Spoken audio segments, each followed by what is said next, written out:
Hey, what's up, everybody? I just wanted to show you a short game that I played 10 minutes. At 10 minutes, I had white and played on chess.com. Like I tell everybody out there, chess audiobooks is on chess.com, same name, and also live chess, and also Twitter and Instagram. So check me out there. Please follow me on those things. I just want to show you a quick game that I played again at 10 minutes. Again, I'm taking on all comers too. So if you see, you are on chess.com or live chess, become my friend and say what's up to me or whatever. I'll be glad to play you a short game. I played this game for this lesson because I was thinking about you guys out there, and I was thinking about how oftentimes many students will get into positions that they're not comfortable with just because they feel that is like the correct, air quotes, correct way to play, right? So I played this game, right? And my objective in this particular game was to have an open position no matter what. I wanted some type of open game, all right? So I began with the move e4. My opponent played e6. Now this guy's 2077, I believe. So a decent player. E6 French. D4. And now D5. Of course, my E4 pawn is being attacked.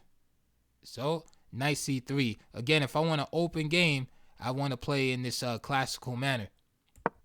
Knight F6. So the pressure is being put on the E pawn. Bishop G5, Bishop E7. And now, here is the question. What is white going to do about that E pawn? Listen, you only have a few choices. One is to exchange. The second choice is to push the pawn to E5, going into these closed positions. All right. The third choice is to try to somehow protect the pawn. Say bishop d3 or f3 or something like that. But chess theory has not been too kind to those type of variations where white is trying to be too stubborn. All right. Mainly due to the weakness of the d pawn, especially after move like bishop d3.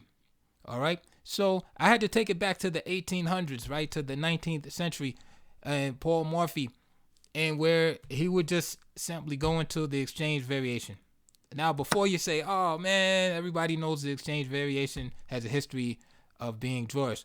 Yes, it does. However, what variation does not? Listen, if both players play correctly, we already know that the game is going to end in a draw. But what it is about reaching the positions that you feel comfortable in, right? If you feel comfortable playing closed positions, by all means play e5. And now I did this as an experiment because I can play closed positions or open positions. It doesn't matter. I've played the advanced variation, for instance, in the French defense for many years. I wouldn't even play knight c3. I would just play e5, c3, etc., etc. Same with the Caro-Kann. I would play the advanced Caro-Kann variation. And then later on, I started playing open variation. So this game I wanted to do for the viewers because I want you to understand that it's more important for you to play a position that you feel comfortable with, more so than it is to play what is theoretically correct. All right. So yes, I think the best move theoretically is e5. Definitely closing the position and going into those lines, because after e5, black is forced to part with his dark squared bishop, which is in this position is his good bishop, right? After e5, just think about it. The center pawns, right, for white, d4 and e5 are both on dark squares. Okay? So black's white's bishop on g5 is his quote unquote bad bishop. All right, so he's trading his bad bishop for black's good bishop, which is his bishop on e7. Notice that the black pawns in the center are on light squares. Okay, so his bishop on e7 is his good bishop. So theoretically, the move e5 and let's say knight d7, right? All these theoretical lines followed by the exchange of the bishop. these have been the main tabia for many years. Queen G4 has been played. All type of moves have been played afterwards, right? But logically, it makes sense to continue in this way. However, if you don't want to play closed position, or if you're not comfortable with all the maneuvering and such, you shouldn't go into these type of variations, no matter if they are theoretically correct or not. Play the position that is comfortable to you. All right. So here, I just exchanged. I figured, hey, Paul Morphy won exchange variation. Why can't I win it in an exchange variation? So we have a symmetrical position on our hands. So give me 1 second. I want to share with you a quote from one of the unsung heroes of chess, who goes down in history probably as the weakest world champion, which is not nice, Max Euwe. I'm going to share with you a quote about these type of positions that are pretty symmetrical. I've said it before, but I want to get the exact quote for you. Hold on 1 second. Okay, thank you for waiting. So this is going to come from the book, a great book, in my opinion. Some people say it's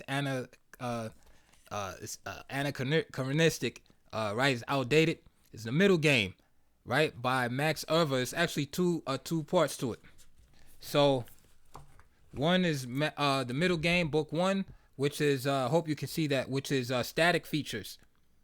All right, dealing with like pawn structures, knight, bishop, things like that. The book 2 is dealing with dynamic features. All right, initiative. All right, sacrifices and things like that. Book 1 and book 2. All right, so book 1 considers relative worth of the pieces, center formations, open and closed formations. All right, struggle for open lines, weak pawns and such, right? Backward pawns, isolated pawns, those things like that.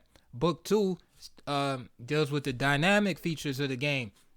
What are we talking about? We are talking about the initiative, attacking the king, defense, maneuvering,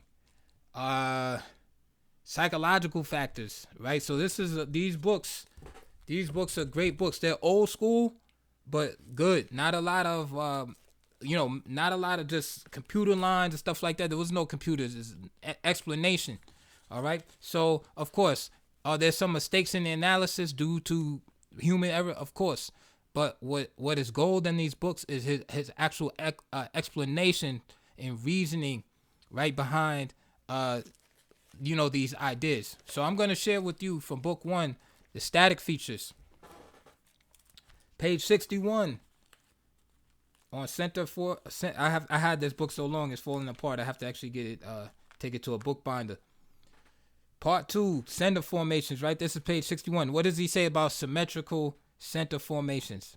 Symmetrical central pawn formations do not in general allow a suitable basis for attacking operations. So this is why these type of openings are considered drawish, right? Because look at the pawn structure, right? There's one open file, everything get traded off on the E file. If both players play pretty much correctly, there's nothing pretty much, in the right way. There's really nothing, no imbalance in the position that's really going to shake things up. Okay. So that's what you need to know about symmetrical positions, not just this one, but in general. You'll see it in the Gioco piano, in different various other openings. Okay, the reason is that in most cases there will be one or more files which both sides will have to occupy. In this case, it's the E file. Otherwise, the opponent would achieve dominance. Okay, and the result will usually be exchanges with consequent drawers tendencies. Cases in which the equilibrium is decisively altered are not rare, but these would be usually attributable to a lead in development. Let me read that to you one more time. Cases in which the equilibrium or balance, for those of you who don't know, is decisively altered are not rare. So so it happens. Okay? In other words, all of these positions are undrawn. The balance does get disrupted. But okay, what's the reason? But these would be usually attributable to a lead in development.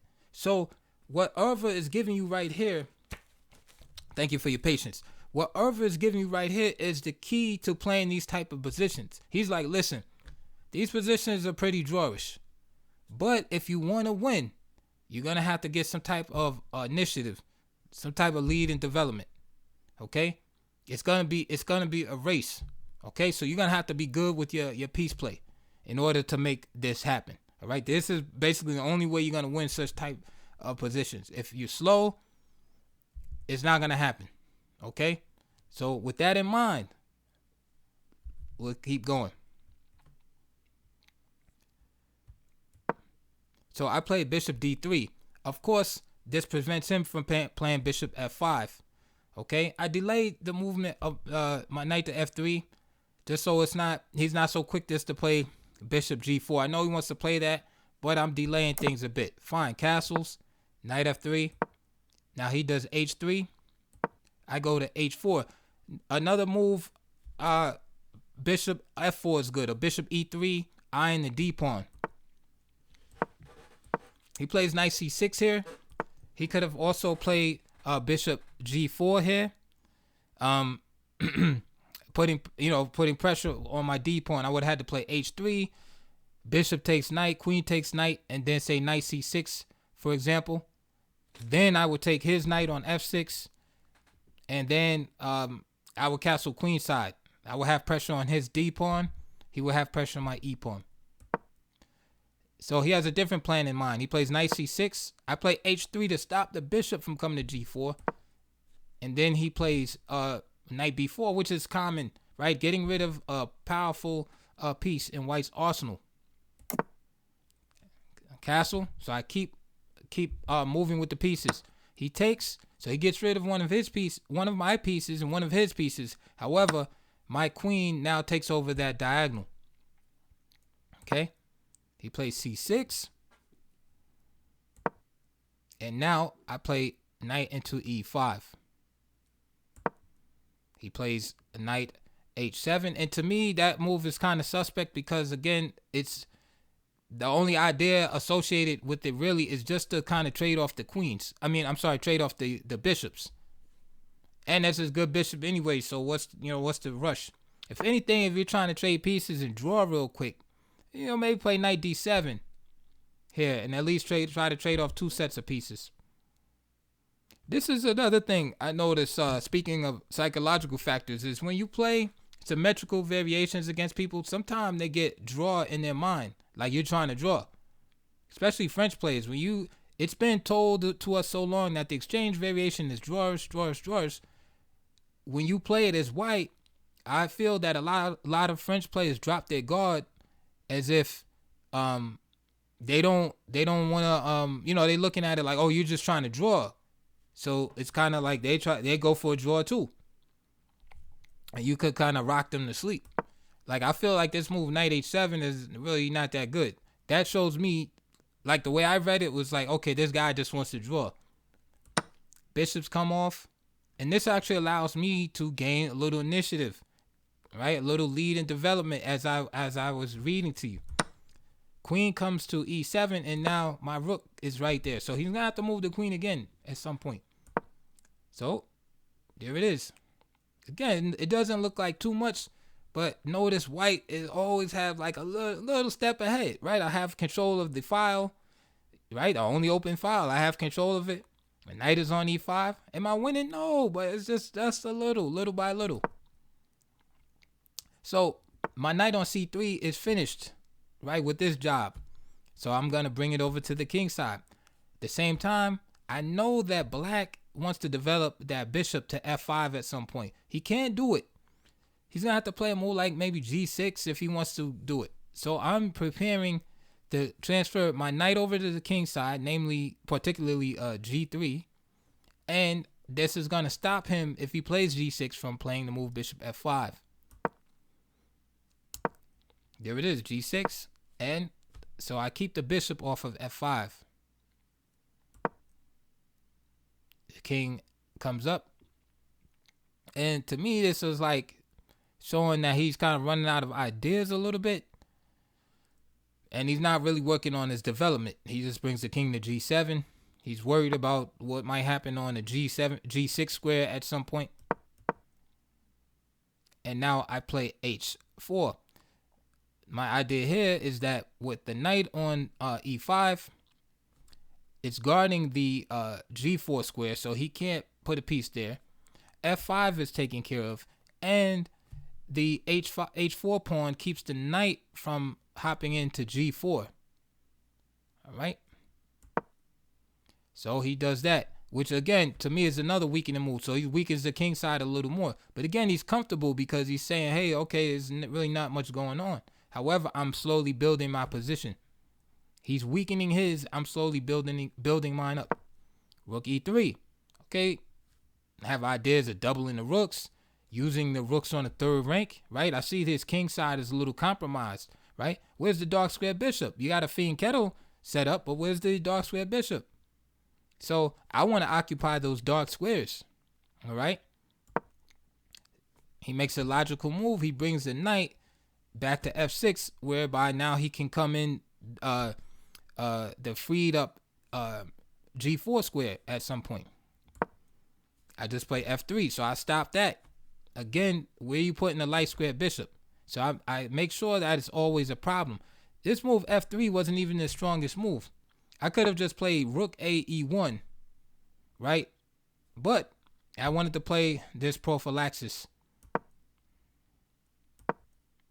And again, I'm not getting in deep in variations. If you notice, I haven't been going off into variation except into my head. I'm just trying to get you to understand the importance of just playing the position that you want to play. And I wanted to show you an example of how you can play, play in a manner that's comfortable to you. And again, I don't even play the French defense. Matter of fact, I don't study openings. So if you ask me, do you play the French? I don't study openings anymore. Right? But I can play any opening because I know how to play chess. But do I study openings per se? No. I study players, I study games, ideas, concepts, but not opening. Like you'll never see me like with the okay, I'm studying the French Venauer variation. Yeah, maybe if I was 2700 and I needed to study openings, yes. But if you're not 2500, you really don't need to concentrate on openings. But that's another video. All right. Rook a e1. He brings his rook over. And again, I'm slightly ahead. And this is what we read, right? About having that lead in development, right? If you say who's better, you have to give white a slight edge here. Right? White has control of the file, right? Nice outpost on e5. White his light square bishop is bad. Okay? And his king side is weakened. I play this move right here, c3. That keeps him out of b4 from playing moves like queen b4 and just being annoying. I'm sure I had stronger moves here, but remember, it's a 10-minute game, no increment, so just keeping it solid. So he gets his rook out of a8 and he brings the bishop back. Again, this lets me know that he really doesn't have any ideas. Okay? I play this move, and my idea here was to put the knight on f4, actually. Okay? But I should have kept the knight there. As you can see, he came in. But I already knew that once he brought the bishop in like this, he couldn't stay there. I go back because I have another ace up my sleeve and another idea here, which you'll see in a second. So he plays this move. To me, it was unnecessary. He didn't have anything to do, and he kind of weakens himself here. So I bring the knight back, and he just has to move. Like, what is he going to do? He can't play queen d7, right? Or queen e6. So the bishop has to go back. And he's weakened himself here. Now he has an isolated pawn. I get my king out of the pin. a6. And this idea of expanding on the queen side, all this shows me that he kind of is like maybe a little confused and just kind of running out, doesn't really have any ideas at this point. But I have things I can do in the position. Why did I do rook to e2? My idea is just to bring my queen to g5. I told you I want those dark squares. He has no bishop to protect his king, I want to be all around those dark squares. Right? I want to be all up in those dark squares. Queen comes back. There's a little x-ray on my knight on g3, but I'm not worried about that. My knight is very powerful there on e5. Queen g5. Now his knight can't move without the threat of knight takes h5, and in some cases knight f5. All right. b5. Okay. Now here, ideas like f4, f5 are great. All right. So in this position, again, I'm short of time. I have like 3 minutes left. I saw another way. Again, I've been waiting because my pieces are developed, hovering around the king. So I struck with the tactical blow, knight g6. Again, f4, f5 is good here. Same idea, opening up the king side. I just wanted to do it faster. Knight takes. And the idea here is just to exploit the situation of the weakened king. Okay. He takes, rook takes, and now he takes with the knight here. And I'm thinking that maybe he had this idea of playing queen f4 at some point and trying to force me to trade queens. He should have took with the rook, but white is still better. And anyway, after rook takes rook, and then rook takes, and then knight takes rook, same difference. But black would have been able to struggle on a little bit more. He took with the knight. Once the knight leaves the protection of h4, I'm able to do that. Check. So now he has a couple of squares to go to. All of them are bad squares. He chose f7. If he goes straight back, then queen takes g6. And these are things that you could look at like on your own if you're interested. But king g8 is bad because the queen takes g6. Going into the corner with the king is bad. H8 is bad, obviously. And also let's see, where else can he go? H7 is bad also. I had put some notes down, but like I said, I'm not even going to get into it. Like I said, I just wanted to show you this example. So he picks f7, which looks good because if you just look at it real quick, it looks like I don't have a way to continue my attack. The idea, one of the ideas too, is if h7, for instance, the rook can just come up to let me see how you do those graphics on this. Yeah. Okay. So if he does h7 with the king, then the rook is the rook is gonna be up here forking. So that's why the king can't go to h7. If he goes to here, like I said, then the queen is just gonna grab this pawn on this square. It's gonna be a check coming here. Picking up the rook. There's all type of tactics.